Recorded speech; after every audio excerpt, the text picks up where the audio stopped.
right now.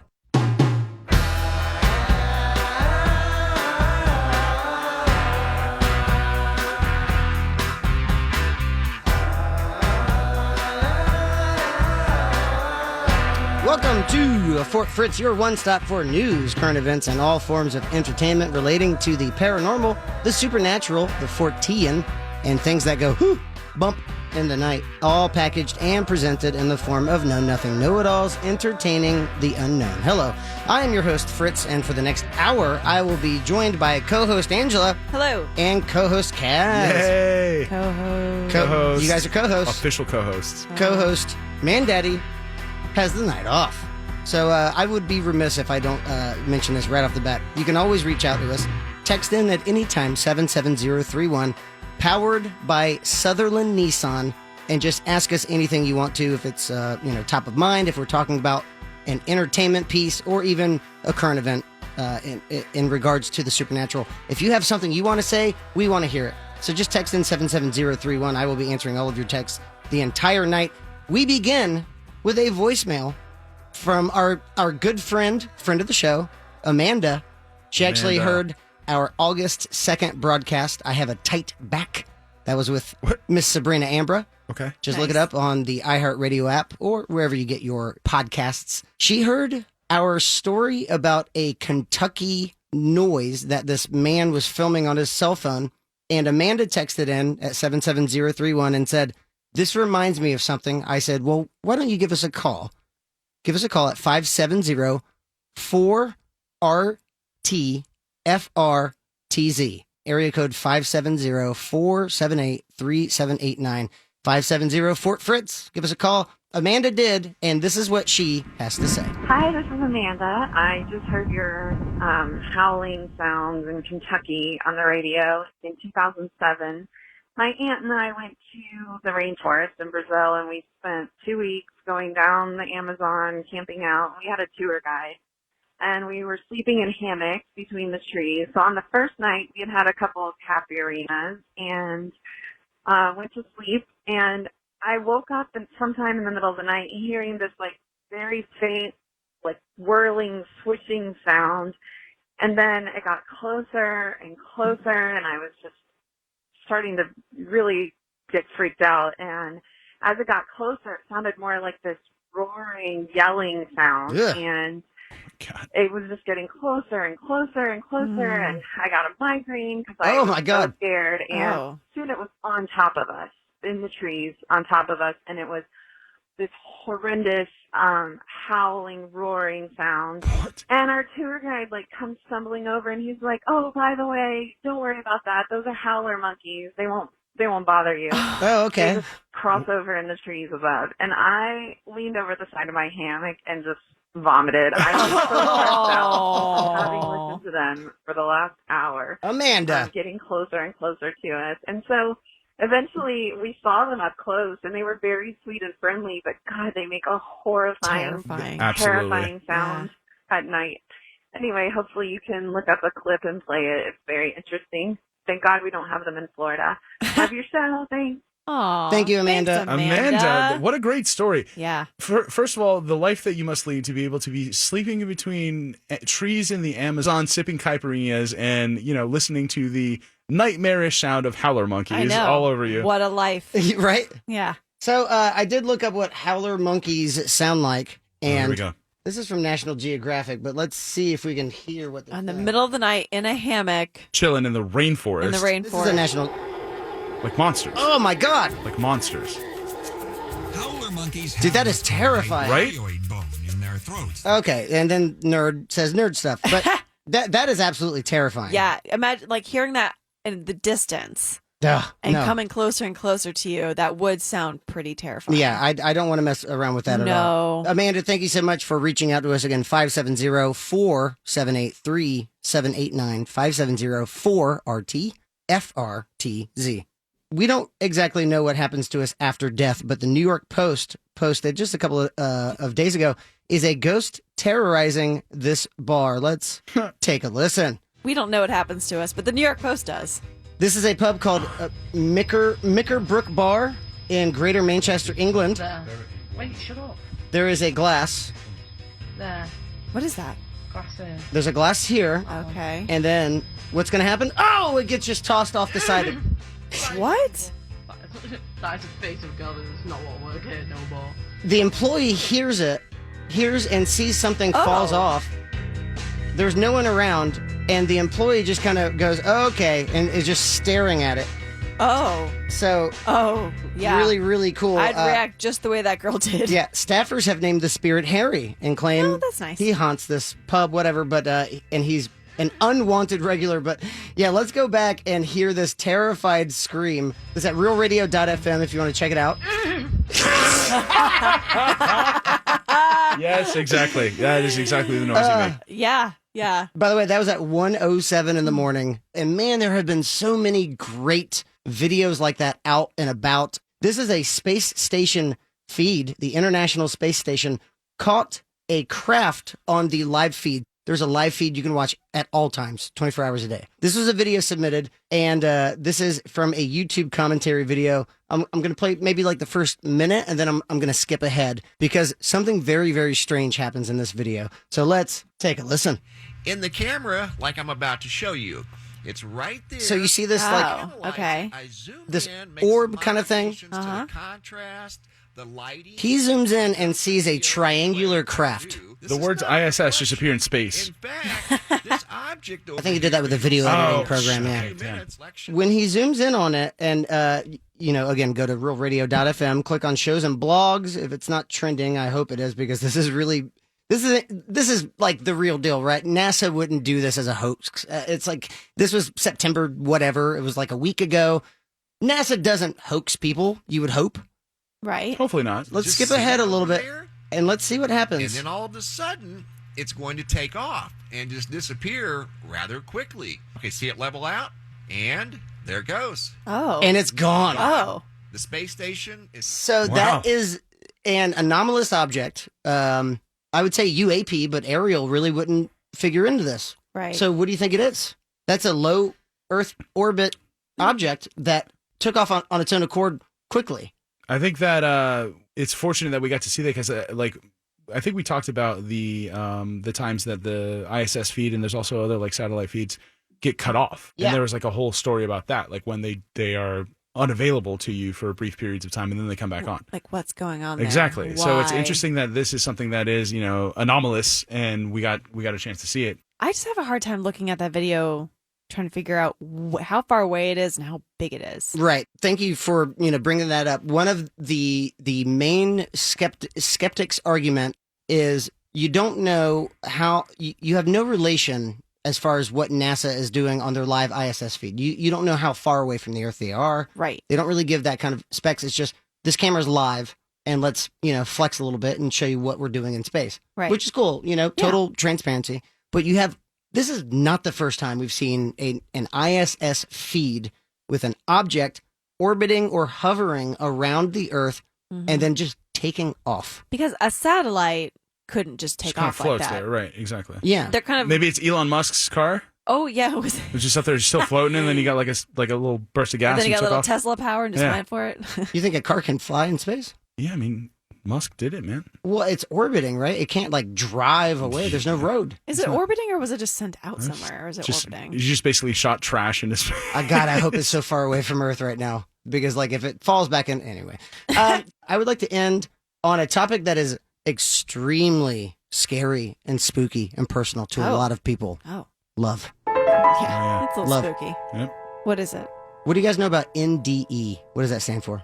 Near death. We did this. Near death experience. Yes. So this is a story about two people who shared the same near-death experience. There's a new book out called Waking Up to Love, written by Dr. Scarlett Heinbuch. That's Heinbuch, if you would like to check it out. I love the first name, Scarlett. This is a shared death or near-death experience, and that is someone who is present at the death or near death of another person who will actually perceive, along with them, many of the elements that are a common feature of NDEs, such as they will themselves experience floating, a sensation of a disembodiment. And this person who was near death, she was called, and she is a Reiki energy specialist. So she places her hands on this patient. Hitherto unknown to her, and immediately got this sensation and was almost like hallucinating and saw this man standing with his back to her in this like white room. This man turns to her, locks eyes with her, and they have, you know, one of those Scooby-Doo moments of egads. She snaps out of it. Then his vitals start improving. Again, this man was in a comatose state, near death within a couple of days. They don't go. This article, by the way, is Sharon Rowlett. So it's Sharon and then RAWLETTE.wordpress.com. The couple who met in a near death experience. He gets better, comes to, finds out that's the person he saw as he was trying to cross over, wondering if he should cross over, if it was his time or not. He sees her. They're looking at one another again. She's just, in real time with her hands on this person's body. They end up getting married. What? Yeah. Interesting. But what? There's so many questions. First of all, were they in the same town? Was that discussed? Like, what? How do they meet? She drove to the hospital. So I think that was the first thing. Reiki on coma patients. That's pretty advanced. I will say that the idea of crossing over belies kind of like a Christian idea of the afterlife, and somebody who is a Reiki practitioner probably doesn't necessarily. I think they're called Reiki masters. I would say maybe novice or journeyman. You can't automatically be a master. Go Cass, ahead. allow me to say maybe sectarian, not necessarily Christian, but some kind of religious. Yes, background, right? That's correct. Yeah, that's correct. To kind of that's the right way to put that. So yeah, I like it. It's an interesting combo of ideas of energy and that type of thing. So also the idea that like somebody's going out and doing like Reiki on like coma patients is cool as hell. Like I think that's a thing. Like that's badass. Especially if they can come out of it and fall in love with you. Like let's do it all over the place. Yeah, let's do it all over the place. I'll go into a coma right now. When I go into a coma, bring me a Reiki master. Definitely. A very beautiful one. So, first name's Scarlet. Reiki is an energy, like esotericism, and it's a pseudoscience, but it's based on a universal energy, that universal thought consciousness kind of thing. But I just thought that was really, really interesting. Fascinating. There's a podcast called Mysterious Universe, and you hear me source cite that a lot. Mysterious Universe is an absolutely outstanding podcast, and it got me into radio along with the News Junkie, because I don't say that enough. The News Junkie was the show I heard. It was a brand new show. It was the midday slot right here on Real Radio 104.1. Got me back into radio, and Mysterious Universe kind of cultivated my mind to get back into a podcast supernatural kind of thing. Nice. And they had one story where this man was sitting with his father who was dying. He was a Vietnam vet. He grabbed his hand and saw this orb leave his father. When he looked up at it, he was overlooking in a tree his father in a river in Vietnam. He, by the way, was the last of his platoon who was still living. And he saw, like, on the other side of the river, 6 or 7 men calling out to him saying, "Come on, swim over, swim over." Like it was his platoon, and they were all in military fatigues. And he likens that to, because of the rigorous upbringing of the military, you have to be that person who never gives up, never surrenders. Right. He saw his father look up at him in the trees and swam over to the other side, and his brothers in arms kind of pulled him out, and he got out of the shared near-death experience, and his father was passing. Wow. And that was on Mysterious Universe. Kind of cool. I mean, so this kind of stuff happens. So again, if you're out there listening, maybe death is just that. Yeah. If you are of a religious mindset, keep it up. If you're not, I think that's okay too. Death is just one of those things that happens to everyone. Kind of like hopefully living. I hope everyone has that opportunity to live. Death maybe shouldn't be feared or shied away from. And on that note, we're going to take a little break. You are listening to Fort Fritz right here on Real Radio 104.1. 104.1. Fort Fritz on Real Radio 104.1.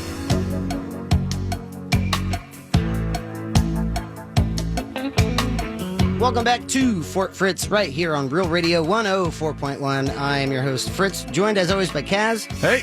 And Angela. Hello. We are an iHeart radio station. We encourage you to download that absolutely free iHeartRadio app. Search Fort Fritz. We have a musical episode we did. We also have a choose your own adventure, and I say that with air quotes. There's 4 different stories. That's called Autonomous Decision Selection Game. Just go ahead and download that app and search Fort Fritz. Angela, You have a bunch of stuff you said you want to get to. Let's get to it. I have a bunch of things. So speaking of the fact that we live in Orlando, Central Florida, we obviously have all the theme parks here. So I'm going to be talking about Disney. They just opened up something called the Skyliner. The Skyliner? The Skyliner. And it's those gondolas, like things at like ski resorts. Mm-hmm. They're on those cables. They have you on these little gondola cart things. And I guess they used to have them a long time ago in one of the parks. Magic Kingdom, it would take you from one area to Tomorrowland, I think. Okay. So, but they just made this entire like system that connects Hollywood Studios, which used to be called MGM, and Epcot, and a couple of the resorts. So there's Art Pop, Caribbean Beach, and Riviera Resort, which is a new one, which is kind of like a Mediterranean resort type of thing. Ooh, all right. So we got on at Hollywood Studios. This is you and Mr. Angela. Me, Mr. Angela, and a couple friends. Ooh, a couple Angelas, couple of Angelas, maybe. So we got on Hollywood Studios, and then it takes you to Caribbean Beach. How would you? I don't know. Matter. Yeah, what is the? And that's kind of like a main hub. And from there, you can either go to a couple other of the resorts, or you can go back to Hollywood Studios, or that takes you over to Riviera Resort that can also take you to Epcot. And it's really beautiful. And I went at around 7:00 when the sun was setting. Mm-hmm. Oh, nice. And I have a couple. The golden hour. Oh, it was gorgeous. And it's beautiful. There's no air conditioning, but it doesn't matter because you're so like high heaven. up. And they opened up, there's a vent system with it. So as you're up and you're moving, the air flows through and it cools you off. And you do kind of get little like ding ding little notifications like you're going over blah blah blah right now. Oh, cool. But for the most part, it's pretty silent and it's very chill and it's very relaxing. Every now and then it just goes ding ding. Your life is not in danger. Right. Ding ding. Why would it say that? You're 200 feet up in the air. If you fell to Suspended earth, by you a would cable. die. Yeah. You No have no big deal. control over your life right now. You'd have 9 seconds of terror. Enjoy. It'd be terrible. And it moves at a really like lovely pace. You don't feel doesn't feel too fast, doesn't feel too slow. It's very the ride's very smooth. But as you're well. booking it, right? At the same time? Oh yeah, it's pretty quick. And and I think it's 10 people per little gondola cart. So we were in there with like 8 people at a time. Felt really nice, and everyone just kind of chills. And were you guys just riding the gondola around? Or were you getting out? Like you're just like, run it back. Let's do that. Once you get to specific destinations, they kind of make you get out of it. Okay. Certain ones you can be like, no, we're staying, and they're like, oh, okay, and they just kind of like let you keep, because it's one of those things where it kind of keeps moving. That was a good question, Kat. Yeah, it is. I was thinking, it's like kind of like running the subway, you know? I would just chill in the gondola all day, like.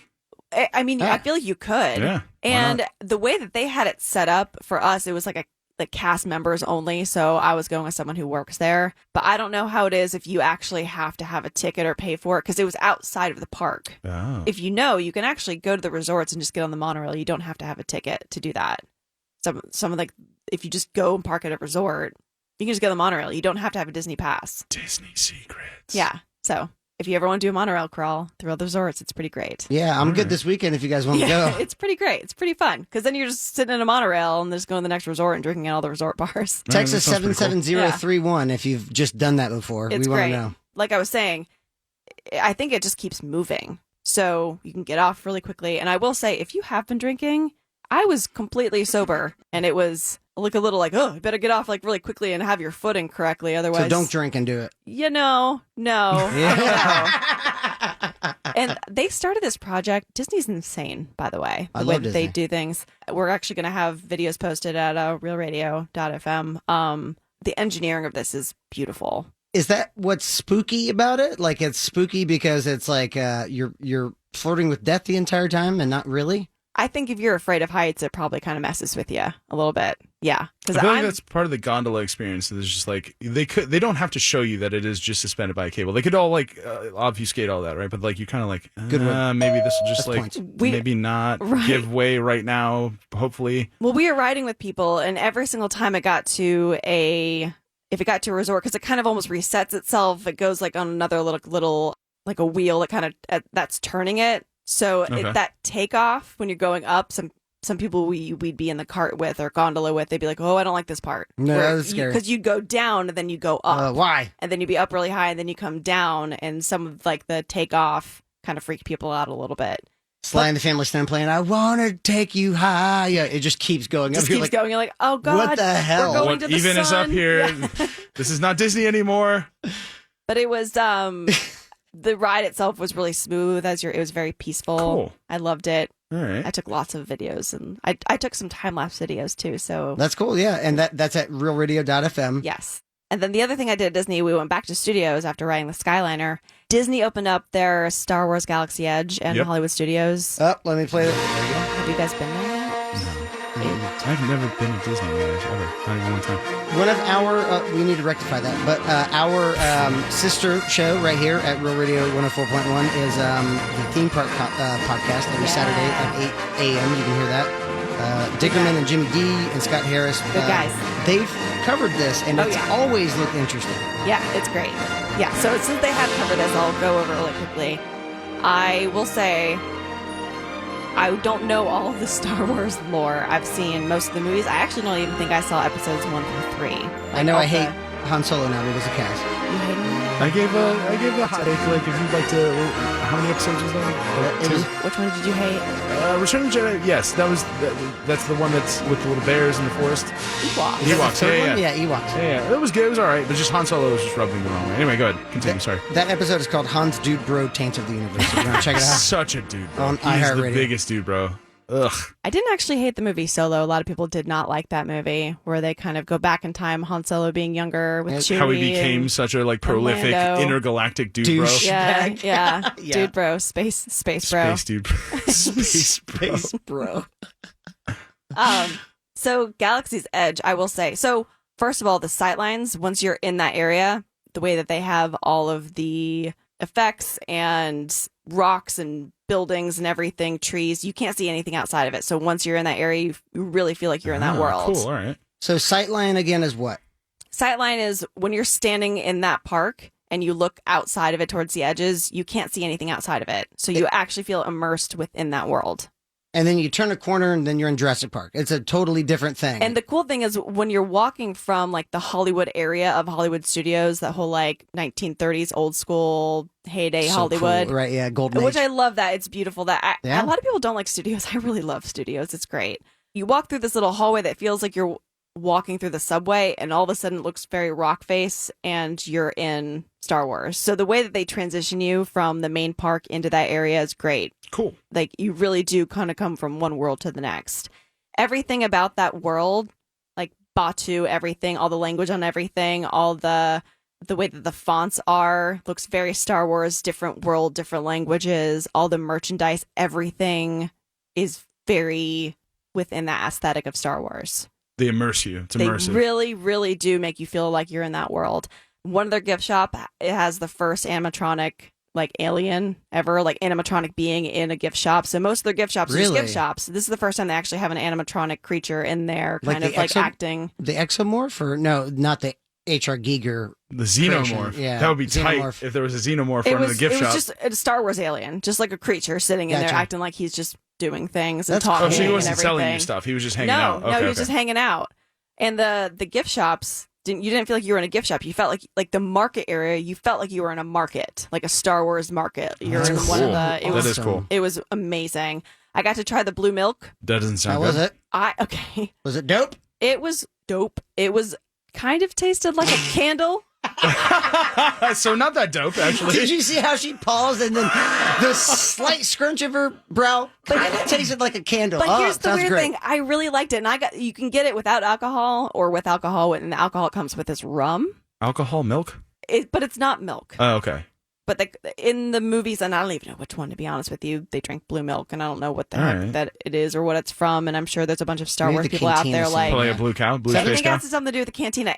They recreated the cantina. And you have to have a reservation, or you can kind of stand off to the side, wait late at night like we did on a Monday, and we actually got in. You get standby at the cantina. Yeah, and you go in, and it is. They made it just seem like just like the cantina, and they have all these weird alien creatures and boxes above you, and there's this amazing like DJ robot guy who's like talking and playing music. Cool. And it's like they have their own soundtrack and songs and theme music that's going on that's from movies, and so like there's a whole list of songs that are just basically made for that cantina to play in. Like the cantina song, right? Which is like... Yes, there's a lot of that. It's great. Right. So it was very, very fun. And the ride where you actually get to like be in the Millennium Falcon. Oh, so, really? So they actually, when you walk in the whole area, they actually have a whole life-size built Millennium Falcon. It's amazing. And the ride is, and I forgot the name of the ride is, but you go in and like you're basically on a team of 6. And 2 people get chosen as pilots, 2 people are gunners, and 2 people are engineers. I have jobs on the ride. That's cool. I was really intimidated at first because I was like, "Oh God, a video game? Oh, I'm terrible." And like, I got to perform, otherwise everyone like hates me. Great. Yeah. I'd rather be man number 1 in the corner who's just confused. I thought it was just a ride. And my friends that were with me have been on it 5 times. Like, okay, you got to do this. I'm like, you're stressing me out. And I got chosen as a pilot. And I'm like, oh, great. So I was sitting there with my friend's husband. I got to be actually Han Solo's seat. So I was sitting where like Han Solo is. Right. And then, so he was Chewie. And then he had 2 people as gunners and then 2 people as engineers. So as my seat was just, I'm left and right. He was up and down. The people who are gunners are obviously shooting things, and the people who are engineers, if anything's going quote unquote wrong, like buttons are, they just have to press the buttons to make sure. Like, so it's a teamwork. So you have 6 people, and it's a simulated game. Cool. And it's a whole thing with the I think it's the Kessel Run. So you have to go after this one train. It's a whole like you're basically chasing these people to get something off of so. And this one guy's yelling at you what to do. And so my whole thing was I'm just trying not to hit things. And like other people are shooting things. And we actually got pretty far. And so the people that I was with had played this a bunch of times. They're like, that was the furthest we got in that game. Oh, cool. So it's a pass-fail. You can get all the way to the end or you can screw it up. Okay, that is pretty cool. It is pretty great. Yeah. And so I guess it's time. So at a certain point, like it's kind of over and whatever. It was great. It was amazing. So that's the edge of the... Galaxy's Edge. Galaxy Edge, Star Wars at Hollywood Studios at Disney. Very, very cool. Yeah. Well, let's take a little break. Coming up, Kaz, you got video game reviews for us. And also an interaction with a Fort Fritz fan. Oh, yes. You are listening to Fort Fritz right here on Real Radio 104.1.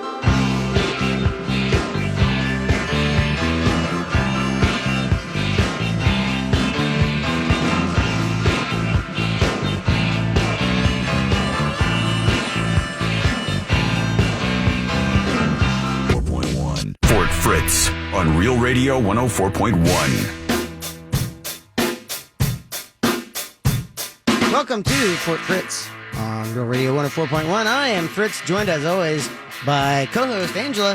Hello. And co-host Kaz. We got promoted again, yay! Yeah! Kaz, do you know anything about video games? A thing or two. Like what? To me, it's the new interactive art form. It's a new art form that is being explored to tell stories that in the past it was kind of like do Mario jump on a turtle, whatever. Now there's like art that is coming out that people are spending a lot of time thinking about, writing, creating the visuals for.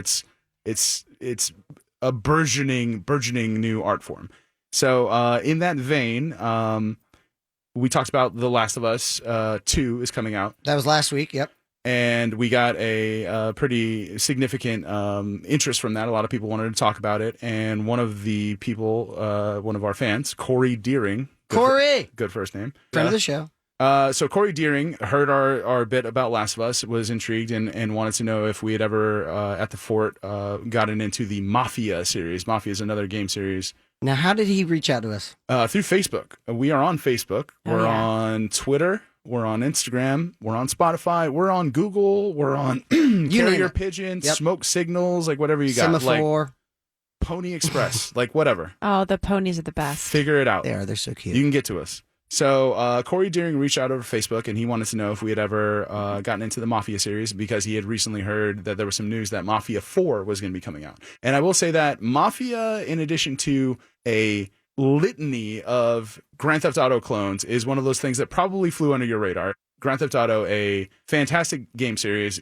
I initially played, prior to that, I played a game called Driver, which was the amount of interaction that you were able to have with this, like, digital kind of environment was so like far and away advanced beyond what you had been able to do in the past. Like video games are very side scrollers, or you might have had open world games like Link to the Past, Zelda, things like that, but it was all kind of very, cartoonish or stylized. Yeah, and kind of almost more linear, kind of on rails. Like Grand Theft Auto is one of those things that like you could literally do whatever you wanted in this game, and the world would react to you the way that you were kind of participating in it. If you started to randomly attack people, the police would show up. In an amazing amount of these games come out that are all kind of clones. Like it's a big city, you go around, there's people in it. Like even the Spider-Man games are kind of almost Grand Theft Auto clones at this point. Like it's kind of just open world city exploration type of thing.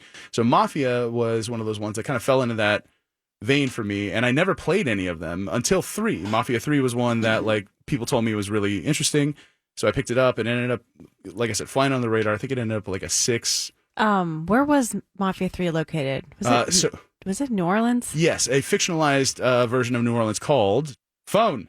Phone. Is that how you open phones? You just scream at it? Mafia 3, Plan of Jars. What? So it was Lincoln Clay. Lincoln Clay was He was a Vietnam War veteran. Correct. Not, He's the guy not who answering your question, Angel. Okay. Hold on. All right, thank you. It's New called, like, Bordeaux. Yeah, New Bordeaux. Yes. So Based on that's points. Fictionalized You version of New Orleans, and basically takes place, like I said, a couple years after the Vietnam War, where you play a local man who went to the war and came back to his family, and his family is involved in the sort of underworld of this, fictionalized New Orleans, and he gets kind of dragged into this working security for someone, and then eventually heists start happening. And what I will say about the game, 2 things.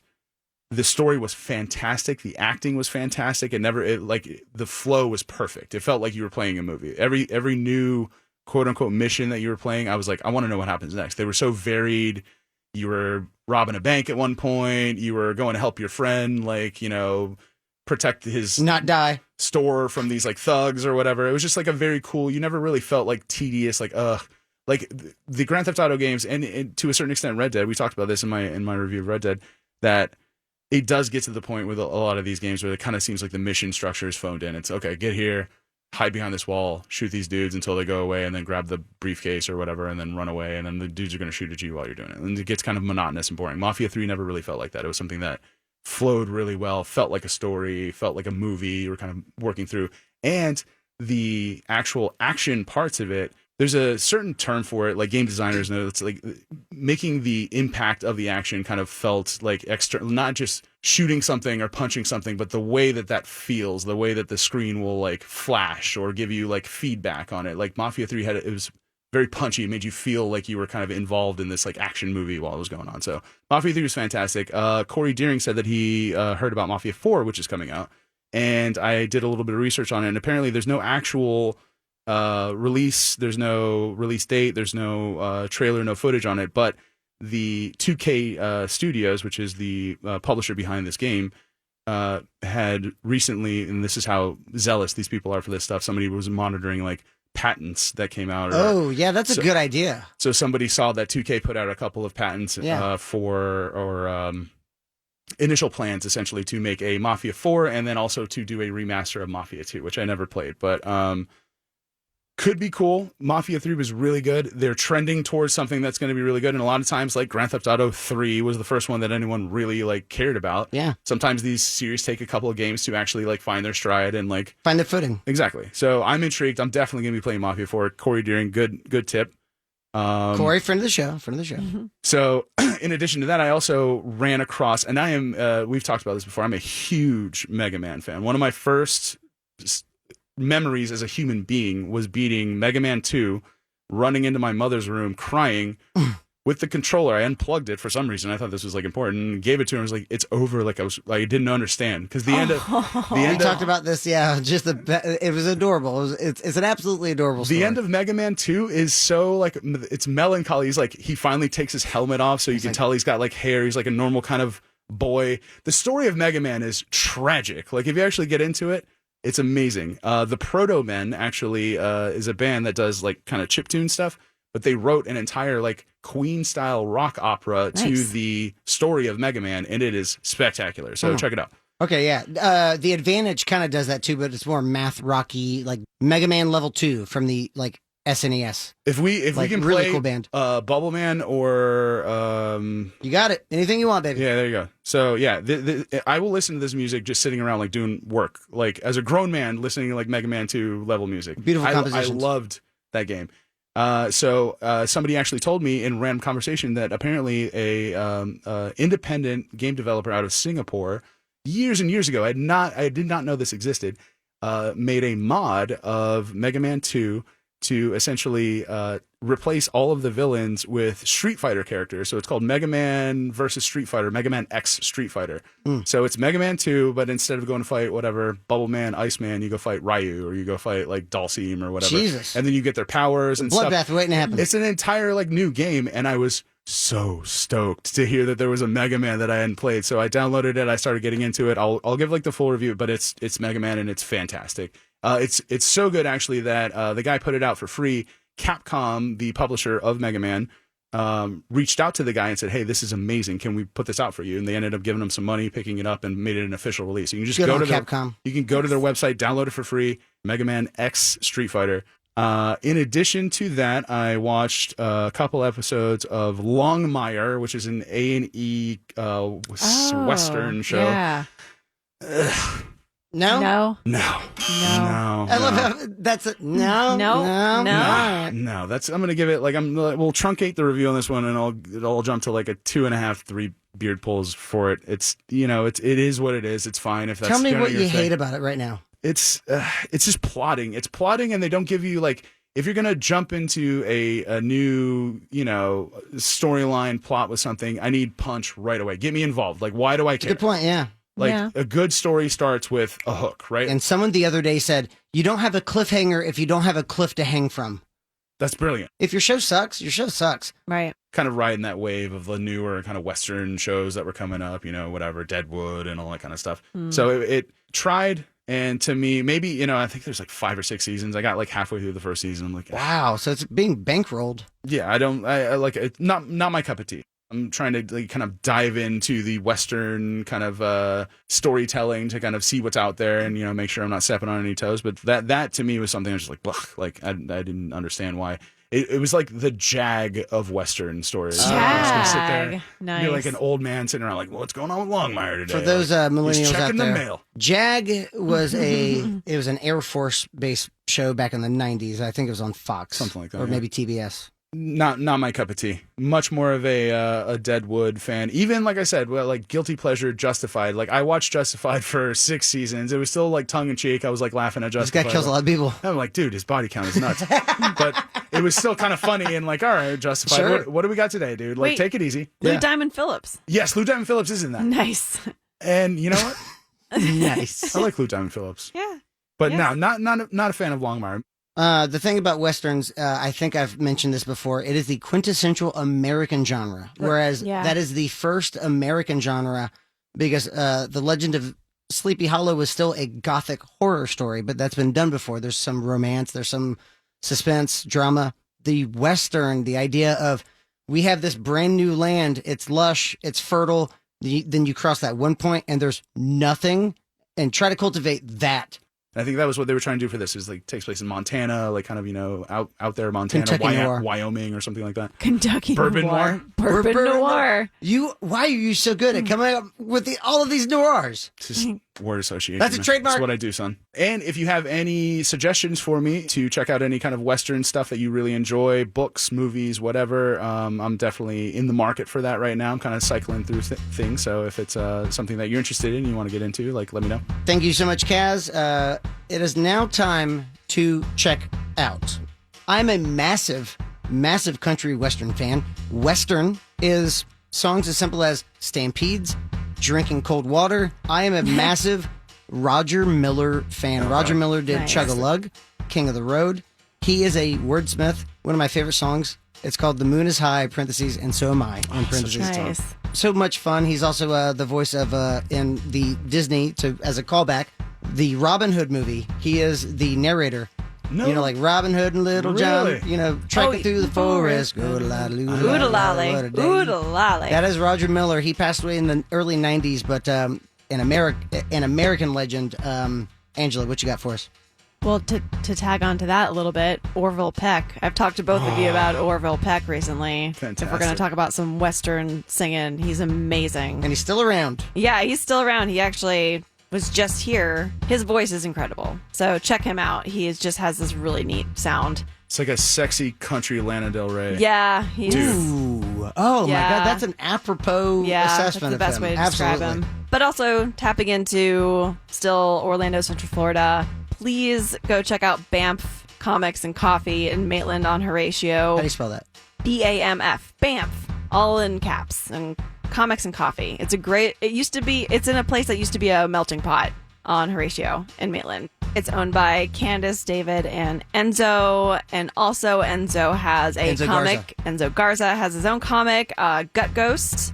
And I have the first issue right here. It's amazing. It's like adorably grotesque. Art style is really cool. It's very unique. Yeah, he has got his character Gut Ghost. It's like this creepy sheet with guts hanging out. It's amazing. The humor of it is wonderful. It's modern. Yeah, It's a very modern comic. And so this one came out in June, and then the second issue, he says, is coming out in December. All right. So Enzo Garza, that's Gut Ghost, Gutt Ghost. Also, Angela, if I might add, at Banff, you might find some things from us. We might hide some stuff there. Yeah, we have a couple buttons there. Yeah, so go there and ask about Fort Fritz stuff. Yeah. Yes. What do you have for us? So I recently watched all the way through a documentary called The Family on Netflix. This is that not sounds terrifying. Yeah, it is. Trust me. Yes, it's one of basically goes through Jeff Charlotte's book, The Family, the secret fundamentalism at the heart of the Fellowship. The Fellowship is essentially this fundamentalist Christian organization that organizes the National Prayer Breakfast.